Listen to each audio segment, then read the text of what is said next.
Jamie Gleason, and I think it's really important that we ask young people to share their experiences and ideas about healthcare because they offer a fresh perspective and different ideas about what's wrong with healthcare and how to fix it. So there aren't that many young people who have enough experience with healthcare to really have many ideas and who are willing to put themselves out there and share their story. But I'm honored today to introduce two people who are very willing to do that, and they're amazing. I think you're going to really like their stories. Jamie Rich is a 23-year-old from New York, and he has a heart condition that put him in the hospital for most of his teenage years, and he ended up having heart surgery. After he graduated from NYU with an art degree, he did a lot of filmmaking and video production. And then he wrote this amazing article for the New York Times about what it's like to date when you have scars on your body. And then that's inspired him to now write a book about his experiences that I'm really excited to read.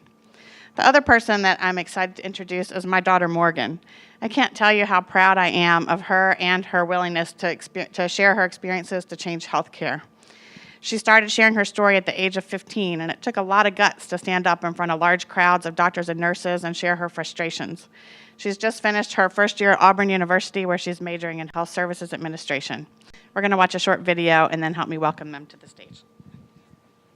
So the doctors don't let you sleep at all. Like, if you think you're going to get sleep, then you're crazy. Because they come in at 6 in the morning, and they don't all come together. There's a med student first, most of the time, and then there's another one, and then there's another one, and then there are residents, and then there's the actual doctor, who's the actual important one, and then my other doctor, my rheumatologist, he comes in at noon, like a normal person on his lunch break, and he actually cares about me, so he lets me sleep. But then the other ones are just like, oh, no, I don't care. Like, do you need sleep to heal? No, I don't think so. Like, that's crazy. Like, who needs sleep? That's not important.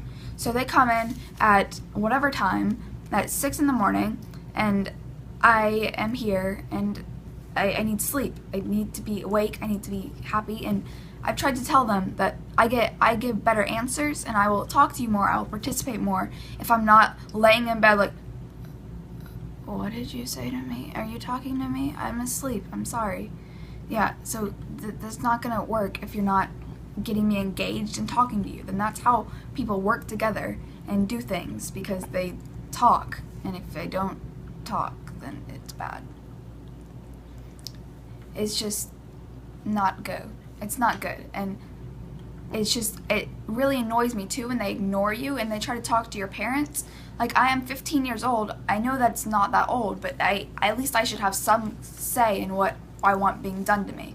Like, I am the patient and I need to be heard. Like, I am the patient. It's going to end up happening to me anyway. So if you try to leave the room to protect me from whatever, it doesn't work. I would like to hear what you're about to do to me. If you're about to poke me with a freaking needle, tell me. If you're about to cut off my arm, tell me. I need to know. Needle, tell me. If you're about to cut off my arm, tell me. I need to know.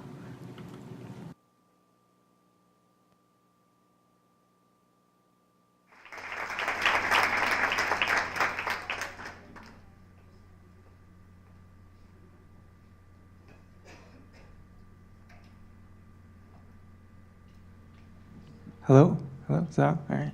Is this working? Okay. Hey, everyone. Hey, Morgan. Hello. Well, I'm very excited to be able to sit down with you. I want to thank Bert, first of all, for letting us talk to each other and letting me interview you, because I think letting patients talk to each other one-to-one is something that's really important. It doesn't happen enough, so excited for this. Yeah, no, I'm really excited to be here as well. So I just want to start with having you tell us a bit about your medical history and your journey, so to speak. So basically, I was diagnosed with a rare autoimmune disease when I was 11. It's called juvenile dermatomyositis. It's a pretty complicated word, but it's basically a vascular disease that affects your muscles and your skin. It gives me a rash in all my joints. It causes muscle weakness, pain, and fatigue. And so basically, how I found out, my story kind of started about a year and a half before I was diagnosed. I was a competitive gymnast and cheerleader, and I was able to do like these amazing flips and twists through the air. I was very athletic, and I had a lot of energy. My family used to call me the Energizer Bunny, and it never seemed like I needed a break. But gradually, I started getting sick more often, and I started not wanting to do things, and I started losing my tumbling gradually, and I kept saying I wasn't strong enough, which didn't make any sense though, because I was extremely athletic and I had been training for everything for years. But we never really put two and two together until my mom noticed that I had that my rash was on all of my joints instead of just like my knees or my elbows or whatever. And so she took me to the dermatologist, actually, who diagnosed me, and she thought I had psoriatic arthritis. And so they were getting a biopsy done for the treatment, and to get insurance to approve the treatment. And it actually came back as kind of as a fluke that I had this rare disease that we'd never heard of. So that kind of set me on this crazy path of like at 11, which was very difficult. And so now I'm taking 21 pills a day. I see 12 different doctors, and I get a monthly infusion. So, I've started speaking now, and I love sharing my story. So I'm very happy to be here. Wow, that's quite a lot, especially for a teenager to go through. Yeah. What led you to first start talking about your experience, and I guess what led you to do that video? So I made the video. I was 15, and I had meningitis as a side effect of one of my treatments, IVIG, and I was in the hospital. I'd been in the hospital for I think 4 days at that point when I made the video, and I was in a lot of pain. I had very light sensitive headaches, and I was just not feeling well at all. I was miserable, and I wasn't getting any sleep, as I kept saying in the video. And I was on steroids, which wouldn't let me fall asleep. And then the med students and doctors and residents and everyone would start coming in at like 5 a.m. And waking me up when at that point I'd been sleeping for about 2 hours because I wasn't able to go to sleep. So I was just frustrated, and I was in pain, and I was annoyed at the system. And I had never really like experienced the patient advocate side of healthcare. And so I was actually venting to my mom about how frustrated I was with how I was being treated, and she just videoed my rant and to send to a couple of friends, and those few friends sent it to a few more friends, and it kind of went viral that way. And so before I knew it, I was featured in Forbes and the Huffington Post and Times, and which was insane. And then all of a sudden, the Cleveland Clinic asked me to come speak at their conference in front of 2,000 people, which I had never done. The most people I'd ever spoken in front of was 30 people in my school classroom. So I was given this amazing opportunity to start speaking, and so now I start speaking, and I'm writing a blog, and I have a website, and I'm doing a lot of patient advocacy work. That's so funny that like you just being like pissed off and upset Yeah. to all these other people was like, oh wow. Yeah, Like, wow, I think that's so part interesting. of why why people like identified with it was because it was raw. Like I was clearly just annoyed and like angry at everyone, and I think, and because I was so young and it wasn't scripted or anything, and I looked like how I did my hair, God. I think that just really had an effect with people, and it captured their attention, and yeah. I used to notice that with doctors, like from really young ages. I'd be like telling them something, and that I really want them to hear, and they'd go like, "Wow, you're so articulate that you're able to talk about that." I'm like, "You're not like I'm pissed." Yeah, right like now. you don't understand. It's very cool. How has it felt to share these experiences, and what do you think the benefit is for you as a patient to do this kind of work? I think it's amazing. I'm so grateful that I've had this opportunity to be able to speak to crowds like this and doctors and have my story heard and have my ideas listened to, which I don't think that's an opportunity that a lot of young people have, especially at 15 when I first started speaking. I think I'm very grateful that I got to I'm able to do this, and there have been a lot of benefits from it. I believe a lot of patients have contacted me. Telling me, sharing their stories and telling me how they've had similar kind of stories, and I think a few people have even told me that they changed their doctors because they realized after watching my videos and like hearing me speak that they realized that they weren't being treated how they wanted to be treated. I think that's amazing that I'm able to have that impact on people, that enough to where changing a doctor is a big deal, and people are going out and doing that. And I've been included in design workshops and strategy designs for different healthcare systems. I think that's awesome. That's a huge benefit to patients and everyone, that patients are taking an active role in designing the new healthcare system and how it's going to look and things like that. So I think because the patient is such a big part of healthcare, I think that it's extremely important that you need to have the patient at the center, designing everything and being the root of all of the creation. That's very true. I think that's something too it's really about letting other patients know what their role is. That I think certainly for us, like, we learned it growing up in the system, but a lot of patients don't know that, or it takes time for them to do that they don't have to be just the recipient to everything. Right. They can have a role. They don't have to, if they feel they're not getting the right care, they actually are able to change something or do something. Yeah, right. I guess for me as a patient, whenever I was sick or in the hospital, I always felt like my main goal was to get out and get away and get back to my normal life.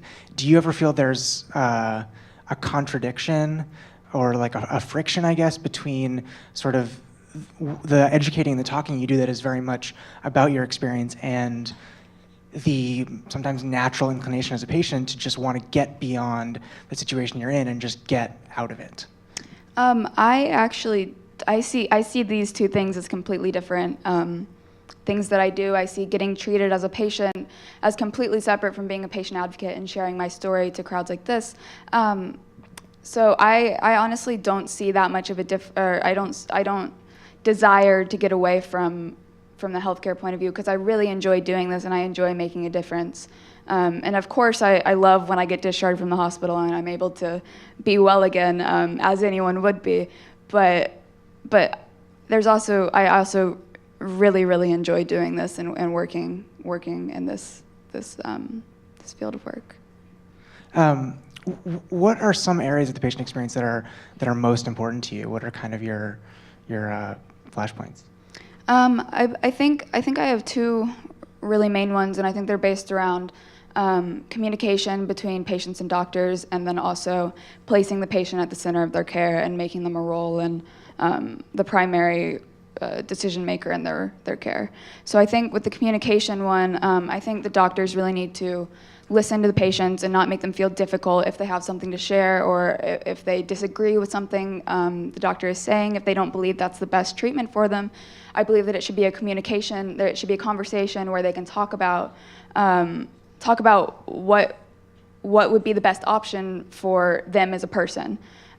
So I actually have an example. I have a very specific protocol for my IVIG infusions because I got meningitis 3 times from it. And so it's very important to me that I get all of the steps exactly how it's supposed to be, or I could end up with meningitis again, which is not fun, I can tell you. And so when I went to college and I had to change my doctor from pediatric to adult rheumatology, I had obviously designed the protocol with my pediatric doctor. And so introducing that to my new doctor and telling him, he didn't seem to understand exactly how important it was that I had all of these steps in the exact order. So I didn't feel like he was listening to me. I would have to have the same conversations with him every single month when I would go in for my infusion. I'd be like, hey, this is still being messed up. It's been messed up for the past 3 months. Could you please please fix this next time? And so it's extremely frustrating to have to repeat yourself like that every single month and have the same exact conversation. So I think it's really important to communicate with your patients and really listen to them and really try to take into account what they're saying, because they know what they're talking about. It's their lives. It's their care. They should have a big say in their health care. And then another. Actually, I forgot. They even tried to place a heart monitor on me one time when I don't have any prominent heart conditions like you do, unfortunately. But I in the 7 years that I'd been getting this infusion, I had never once had a heart monitor, and I had no reason for it. And so when I told them that I'd never had it before and I didn't think it was really necessary, they made me sign an against medical advice form, and were like, so they just made me feel like I was being extremely difficult for saying that I didn't need for something that. You knew that you didn't need. Yeah. Why do you think that is an area of difficulty. Like, why do you think there are sometimes issues with listening to the patient? I think that doctors, they like to, I think, I'm not saying all doctors, of course, because you can't generalize people like that, but I think doctors tend to, they've kind of been trained to sort of take their opinion into higher, like, more than the patient. They've obviously been through med school and they've had all these years of training, and I think that the patient, even though it is their lives and they live it daily, I think doctors kind of try to put everyone into boxes, sort of. Yeah, but I didn't say this at the last question or whatever, but I never finished saying the center of care. So for the center of care one, I think that the healthcare system is completely based around doctors and nurses, and not really it's not really centered around the patients at all, which doesn't make any sense, because patients are the entire reason healthcare exists. And like, wouldn't you think that healthcare would have been designed for them? But it doesn't work that way, and I don't know why. But so I think that it's really important that we, as we're designing healthcare and making new changes, that we put patients at the center and we really think about it in that perspective. And so one example I have for that one is this new hospital that I'm going to in college has this policy of giving everyone a red folder as they exit the hospital that's filled with their medications and their diagnoses and things like that. And I personally, I don't think I need a list of my medications every time I leave the hospital, because I gave them to them in the first place, and I have Right. it, and it's all in a folder. And it's the age of technology. I don't see why they can't do that on your phone. I don't want a folder. I don't want countless. I get them every single time I go to the hospital.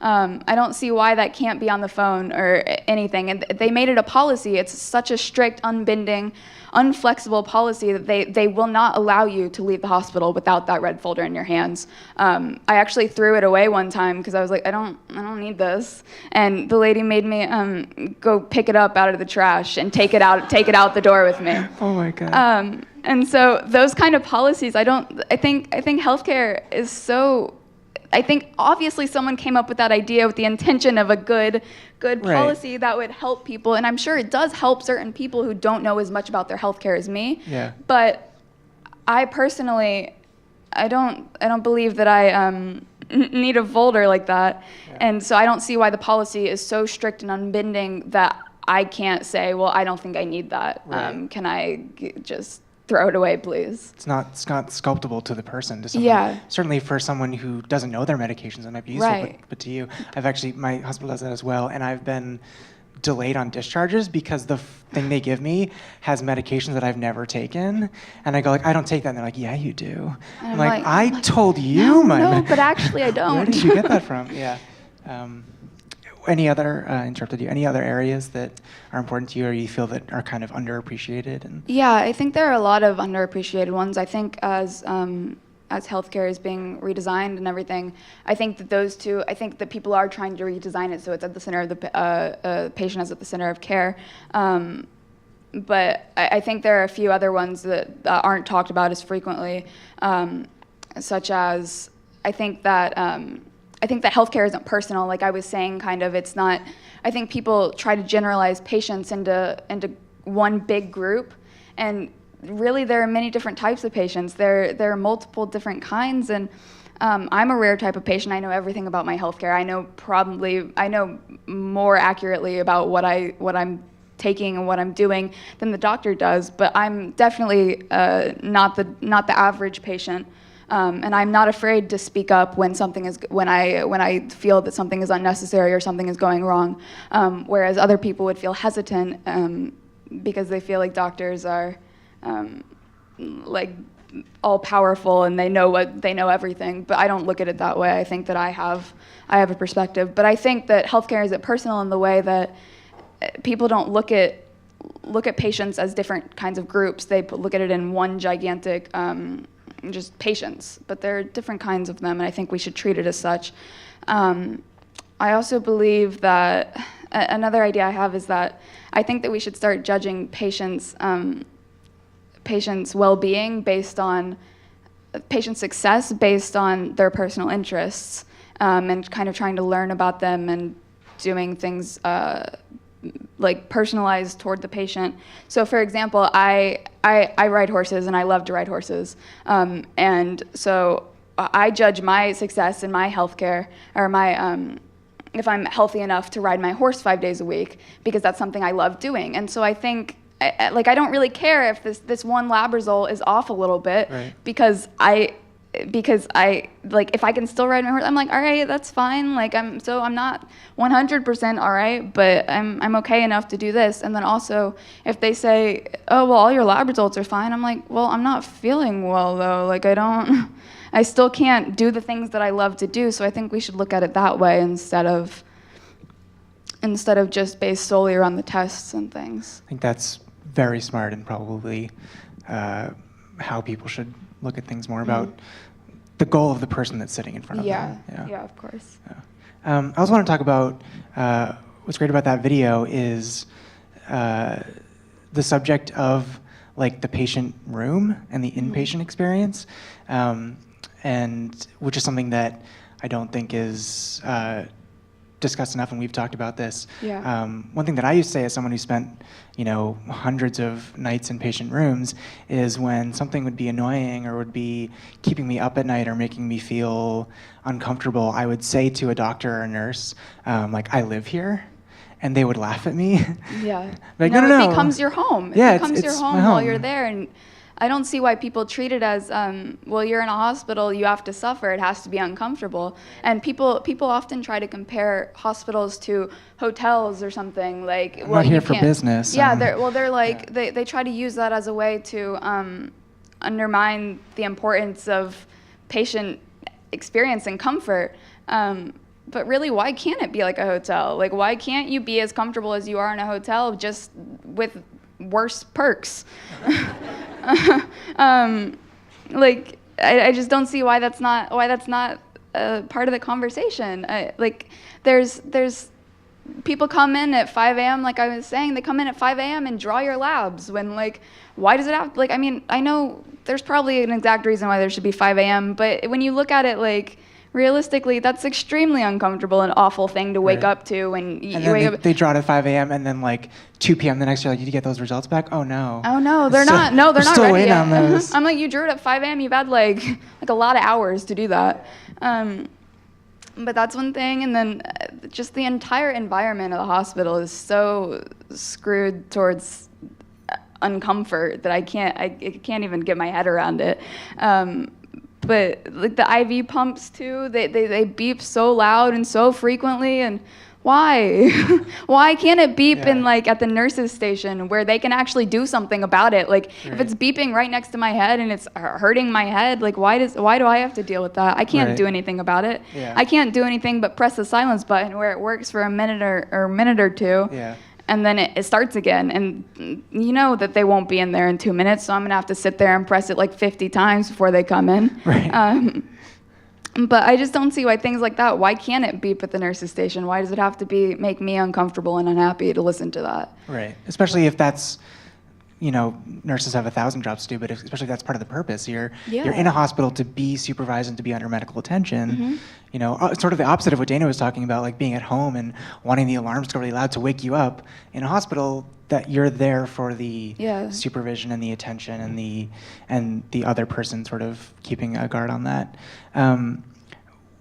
Why do you think that is not seen as sort of intricately linked with how well a patient does and how a patient heals, and sort of how are those things linked? I think that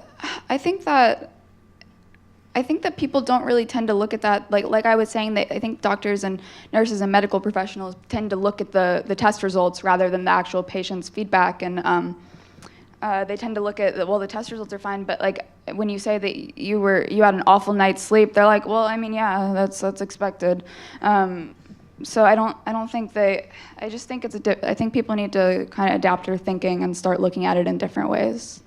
it's a little crazy, right? Like we all know that like sleep is an intricate part of being a healed, healthy person. Yeah, like it's as someone very who, important in healing. Yeah, someone who used to have like week-long stays, we would plan it almost as like, okay, when I do get discharged, then I'll have like the week at home to actually like actually catch up on sleep, heal, actually heal, to actually recover. Like the end goal of a hospital admission was maybe a new medication or a new test or a test result, like you said, being changed. But the goal was, you can't make the goal actually feeling better a lot of the time in a general sense. Because I know there are a lot of studies on it too, that patients get discharged faster when they get adequate rest and have a general like happier environment and are like they heal faster and isn't that beneficial towards hospitals too? You get the patients out faster. It's beneficial to everyone, so I don't see why that's not implemented more. Yeah, we don't need to go too deep into this, but there was a great article, I don't know if anyone else saw it, in the New York Times,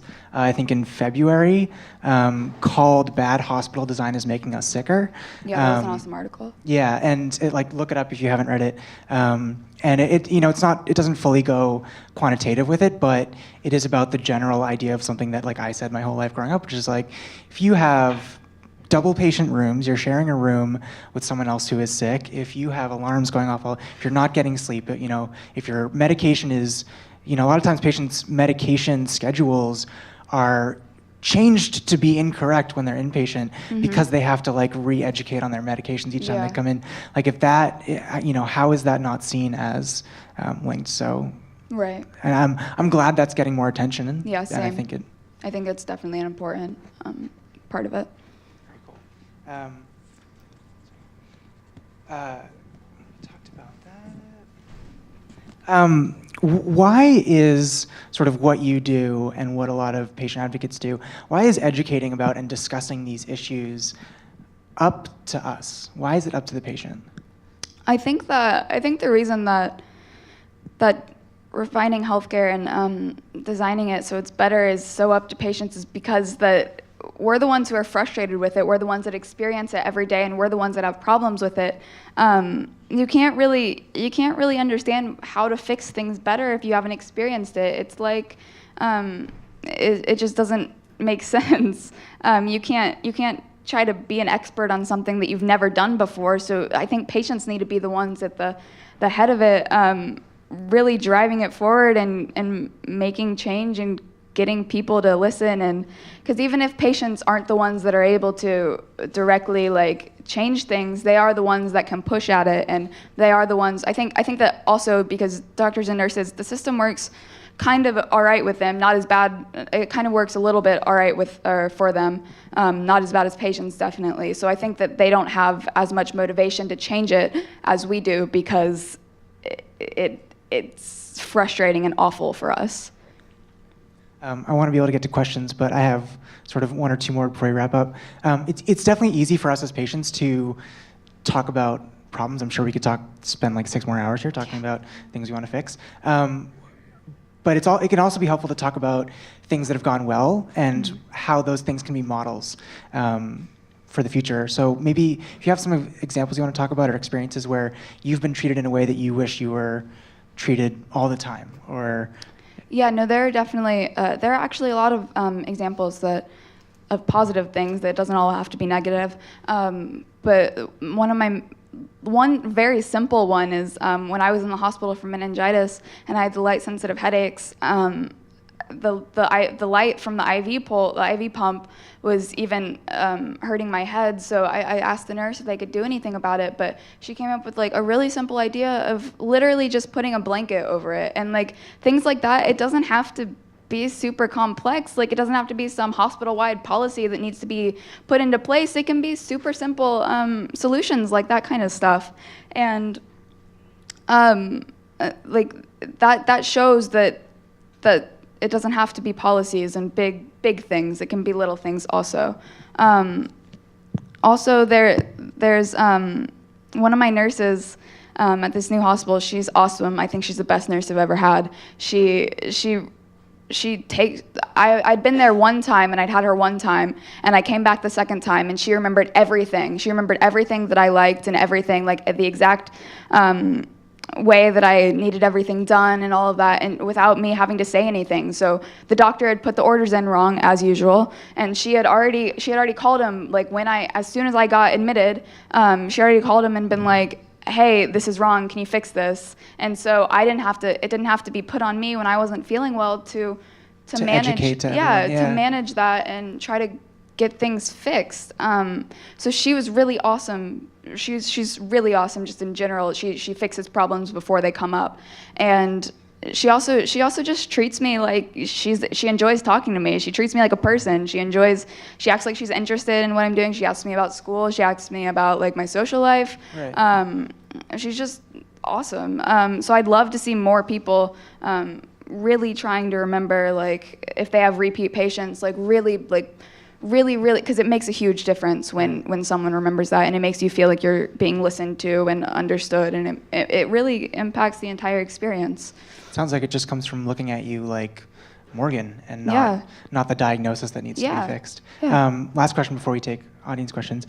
What are just some overarching values that you want people to take away, or that you wish sort of practitioners would work and live with in their lives? I think that one thing that I always say is you need to teach people how to be patients, because while you go to med school or nursing school to become a doctor or nurse, we don't go to a patient school to become patients. It's kind of something you're thrown into. So I think you really need to teach people that it's all right to stick up for yourself and say what you want, and tell the doctor that, hey, I don't want that, and hey, I can talk to you. Like, I don't have to just sit here and accept everything you say.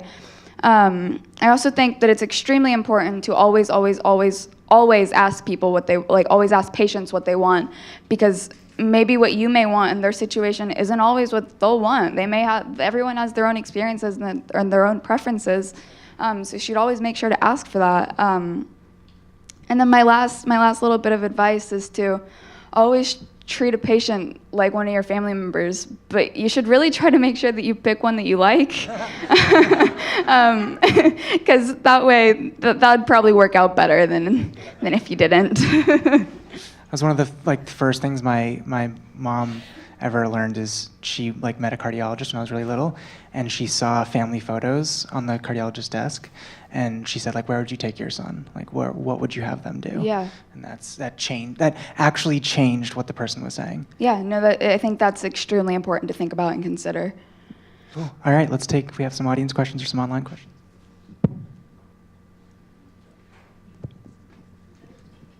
Am I on? So thank you so much. Really inspirational. Wow, I'm so impressed. Thank you. I just want to share a little bit myself, not having been a patient, but having had a lot of interaction with the system, sleeping in hospital rooms with loved ones for many nights. I'm also in the industry, so I see it from the quote business side, which a hospital is in many ways, right? A business. So I just remember thinking, same concept, that beeping of the IV, the infusion pump right there. It happened in the middle of the night for me, even though I wasn't the patient, though. So I kept thinking the same thing. Why are they coming in and drawing my mom's blood at this time of night? It's not about her. No one's looking at the patient with this holistic view, right? That was what I was feeling. Then I started to think about, wow, there's this issue with the cost of healthcare, right? We all, anybody in the industry or anybody in this country right now knows, healthcare costs are unsustainable. And one of the reasons and this is just me thinking while I was, sleep deprived as well, and just wow, what's going wrong here? And to me, it felt like there were just all these silos of people doing their jobs, some of the most compassionate, wonderful, loving people with little sweet solutions that were so helpful, and just the compassion was lovely. But it just seemed like everyone had their individual role to play, and it wasn't cutting across the experience for the patient. It was the person brought in the linens. There was another person that came in to clean. There was another one that did vitals. There was, and they saw the world from that perspective instead of flipping it from the other perspective. And I thought, wow, I would imagine some good process engineer came in and decided, how would the hospital run the most efficiently using the best resources targeted at that role. And so I could see it from that side and go, yeah, I get it. So I guess I just want to say it's wonderful that there are patient advocates. It's wonderful that you are speaking up. I agree with literally everything you've said about, sort of changing the culture to be able to speak up as a patient, tell people what your needs are, defining your own, what's success for you. So I really love what you're doing, and I just want to say, keep your voices out there, because we do have to solve for the tension that is between the two, right? We do have to be efficient. We do have to figure out how to make the system work so that it's, sustainable, but also focused on the patient. So that was, I just wanted to say thank you. And I appreciate that. So. Yeah, thanks. Once my sister in a hospital was waken up at 5 o'clock in the morning by a nurse to give her a sleeping pill. And when she said, but I was sleeping, she said, yes, it was on your chart. That's one of the best written jokes I've ever heard in my life. You can't make that up. That is to say that what you say, that they have to look at patient, their status, and not just follow up some formulas. Wow.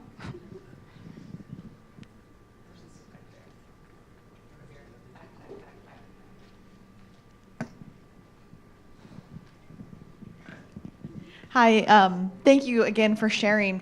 I'm wondering, since you are patient advocates and have your voices out there, have you ever had doctors who have not wanted to work with you or have been scared about, backlash or negative comments, or has that affected your patient care at all? I don't think it hasn't exactly affected my care. I think when my video first came out, I think the hospital was a little bit, well, what do we do with this?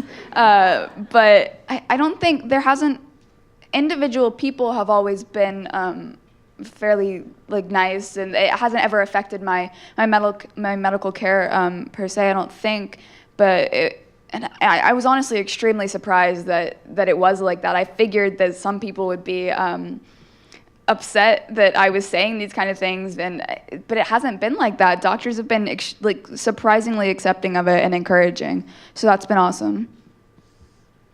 I've never had that either. One thing I have had is before I was an advocate, when I was just before I would talk about it, before I was just an active patient, I would have sometimes doctors be resistant because just they knew I was an active challenging patient who would I've definitely just do what they said. Like I was saying, I think that the general attitude toward people who try to speak up is that you're being difficult, or that why can't you just comply to this? Why can't you just do what you're told? But I think that's definitely a big problem. I have had that. I haven't had necessarily people refuse to work with me, but I have had people say that I'm difficult, or act definitely more frustrated with me than they should have when I was making a pretty simple request. Actually, there was I actually like to get my labs drawn and my IV stick done separately because I think it hurts less, and my blood clots for some weird reason when I do it through the IV. So when I tell people that, they kind of are like,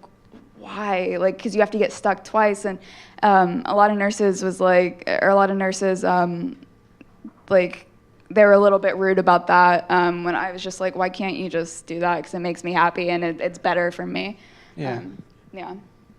We have some online questions. Question from Jordan in Portland. Wanted to know, you talked in your video about people thought you were too young to talk to you about your healthcare needs. What advice do you have for both healthcare practitioners and young people to make sure voices like yours are heard? I think that we need to start changing the attitude. I think that it's not really, I don't think there's one specific piece of advice that you can give people that would kind of help change that attitude. I think that it kind of just needs to become more accepting of people, to kind of look at kids as people too, not just kids who don't have ideas. kids have opinions. Kids have a lot of opinions generally. And so we need to start listening to those. And I think people just need to start, I guess mainly what I would say is to have, start looking at kids like they're people and like they have opinions also. And I think one thing that you can do as a patient to make you a little bit more, the doctor a little bit more inclined to want to listen to you is try to be, I hate having to say this, but try to be a little bit nicer and like more compliant at the beginning, and then start to like bring on the stuff that that they might not like, but you just have to get them to like, that you kind of have to convince them that it was their idea. You have to suggest it and then like have them believe that it was their idea instead of you kind of have to, just kind of push it on them a little bit. Appeal to their paternalism? Yeah, yeah. You have other questions? Over here.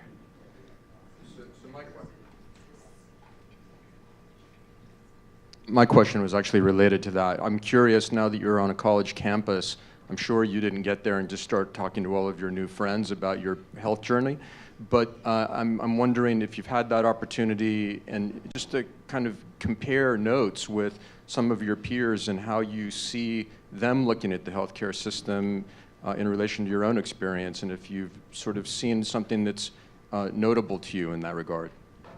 I think it's a little bit interesting because most of the people, I don't generally tell people about it unless it comes up or unless I have to. I don't generally tell people, like I have a rash on my face and sometimes that's a little bit noticeable, so sometimes I have to explain that. But I had a flare in February and I didn't really have to do that until then. So I generally only tell people that are close to me, so I don't really get the opportunity to have those kind of conversations as much as I think might be interesting. But I also think that not a lot of young people that I've interacted with, at least, that I haven't met through like patient groups or anything like that, I think that they don't have a lot of experience with the healthcare system, and I think they generally have the basic idea of that you go to the doctor and you do what the doctor says, and you don't have to you can't challenge that at all, or you can't collaborate with them to come up with things. So I think that's the general idea of it. But I haven't had a whole lot of super in-depth conversations about that with my peers. I don't know if you're any different, but Yeah, if jump in for a sec. A lot of my close friends like know about my experience, and they like when they have something very simple, like they have the flu or something, or they go to like a general checkup, they'll come back and they'll talk to me and they'll be like, oh yeah, like I had to wait forever. They'll say something that I know, and I'm like, oh yeah. Did you know that the sky is blue and grass is green? Like, then they start to get like a little bit. But yeah, it is. I also noticed the same thing. It's like I took a friend to an ER about a year ago for like a sinus infection, and the person, like the doctor, like literally would not test them for anything, and I had to like fight, and like I was there and like asking them to do things, and my friend was like, I didn't know I could do that. Like I didn't, yeah. Yeah, I think one thing actually that's been kind of interesting is, so I have to get my infusions away from home now, obviously, and I've only ever had it with my mom before. And so I actually started taking my boyfriend to my visits, and it was interesting to see he would make comments about stuff like kind of similar to what you said, and he was like, wow, I had no idea, this is just ridiculous. And I'm like, yeah, it is. So it was kind of interesting because I've never really been able to see it through the eyes of someone who is like he was kind of just thrown into it. I was like, hey, do you want to come to my infusion with me? He was like, sure. So he started coming to those, and it was just interesting to see his perspective from that. And when he saw how many different like medical errors that I had, like the orders getting messed up, he was like, we do this every time. Like, why can't they just get it right? I was like, I know. You almost start to see like more problems than you saw before, because you have like this like baseline ridiculousness that you accept. You kind of are like, yeah, that's normal, and then someone they points start it out. I'm like, oh yeah, that is like kind of ridiculous. Like I've kind of accepted that, but it is kind of insane that I still have to wait for like an hour and a half before I can get anything done. So I just wanted to make a comment really and kind of give my opinion of eye-opening. I love what you have done. I really do. I'm a patient of 4 C-sections, and I was sent home on my 4th C-section because I wasn't ready to have the baby yet because I hadn't been in labor for long enough. So it ended up 38 hours of labor on a 4th C-section, go figure. But what I have learned as being a patient is genuinely appreciating those nice nurses, because there's a ton of nice nurses and there's a ton of mean nurses.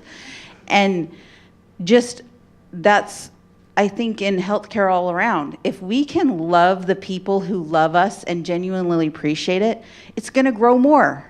Yeah. And that's what I'm hearing. And 2, if we can help even love those mean ones and kill them with kindness and help them understand this is not okay. I mean, I tried to tell them, this is not okay. I'm ready to have this baby and you want to send me home. Like, this is not making sense. Right. And clearly I didn't get the point across because I got sent home. But, and later on, you know, I did get the point across, and I never stopped until I got heard. Even Yeah. after having that baby and being like, you can't put somebody else through what you put me through. And what you're doing right now, I don't think you understand the wave that you're pushing, that you're waking people up to know they have a voice and it matters, and that, you know, the ripple effect you're having by doing what you're doing, it can change. We all have the power. Every one of us here have the power to change healthcare from where it is to where it's going to go in the future. And it can, we can either do it good or bad. So I'm feeling some good energy here. So thank you. Thank you. That means a lot. Thanks.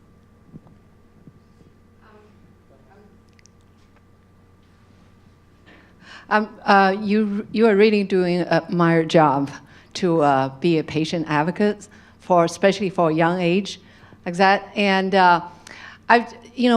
we are patient advocates also, and we, from a little different perspective, we're more focused on the safety issues. Mm-hmm. But this is all related. It's a big picture of a quality care and how to engage patients in the healthcare and being treated as at the center of care, as we all hope. Mm-hmm.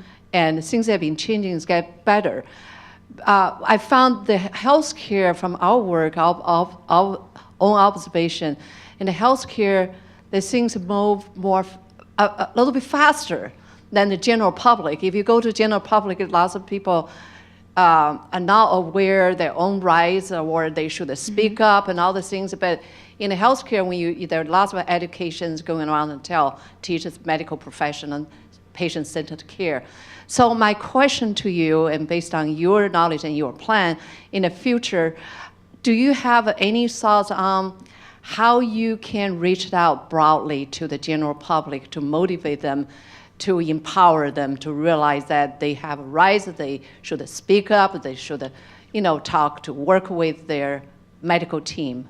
Yeah, I think that a lot of that will come from, like I said, the people who just go to the doctor like once or twice, but really teaching them in those 1 or 2 times that they go that they're allowed to say something. Like, maybe I think the doctor should start rephrasing things instead of like, yeah, so we're gonna do this, but maybe you could be like, hey, or not, like, you'd be like, hey, do you think that this would be a good option for you? I think that this is the best option for you, but what do you think? So kind of encouraging people to, that kind of encourages people to take part in that conversation in ways that just saying, hey, we're gonna do this, those kind of ways don't do that. So I think just really teaching people in the few times that they go, they don't have to go all the time, but just whenever they first start going, even with their parents, like for small things like the flu or the cold or anything like that, start teaching people that they can be active in their healthcare.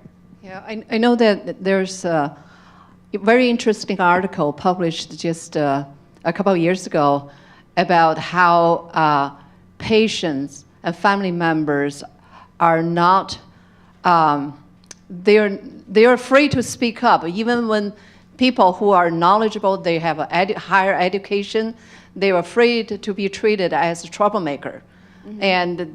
And that seems like a mental block for lots of patients, general family members. I think they have a thought how to motivate people to speak up. Yeah, because people get scared that if they get titled as difficult, that they're not going to get the care that they need, and so people tend to just kind of, I think especially the older generation, kind of tend to back off and be more shy, and because they believe they're not going to get the care that they need. But really, you just have to push for it and make it happen, and insist that it is. Ruby? One question in the back.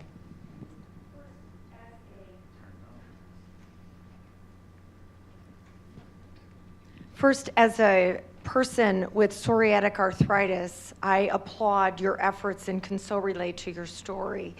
Second, I just want to make a quick statement that I certainly hope that we are on the brink of people recognizing that you can't tell. When I look at you, I could never tell that you have any chronic condition. And I can't tell you the odd looks I get sometimes when I use my handicap sticker as though I'm cheating and using my grandparents' handicap sticker. And it's a little tiring. And I do get tired of talking about it, except of course at places like this, because we do need to get the word out. But my question to you is that, just like you, I so relate when you say, I was the Energizer Bunny, and I could get more things done before 8 a.m. than most people did in an entire day. Mm-hmm. And now I use the example often that, you know how we've all said, hey, I'll meet you in the car in 5 minutes?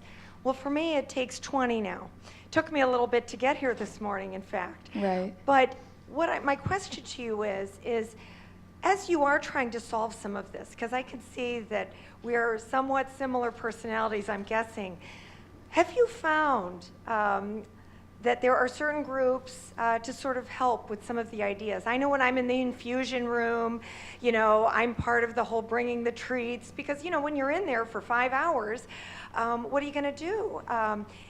Hey, why can't I get a pedicure while I'm here? Because I have less time in my day because of all the other things that I have to do to take care of my health. Have you found, are there particular groups that are very responsive? People in your family, friendships, or just some general advice? I'd appreciate your opinion. I think you just have to, I think that definitely your family is your biggest, the person who's going to encourage you the most, and also your friendships through that. And also, I don't know if you have patient groups for your certain condition, but that's been really helpful for me. There's one called Cure JM, and I've met a lot of people through that who really kind of taught me how to become a patient and how to like live with my disease, and how it became my life now. Because when I was 11, I looked at sickness as like a cold. You take a medicine and you get better. It's not like a chronic thing. So when I first was diagnosed and I was able to talk to those people and learn about that kind of and kind of see the whole big picture of it, like throughout the years, I think that helped me a lot to be better mentally and like learn how to handle this better. I don't know if that answered your question, but okay. Cool. All right. I think we will end there. But, Awesome. yeah. Thank you. Thank you, Morgan.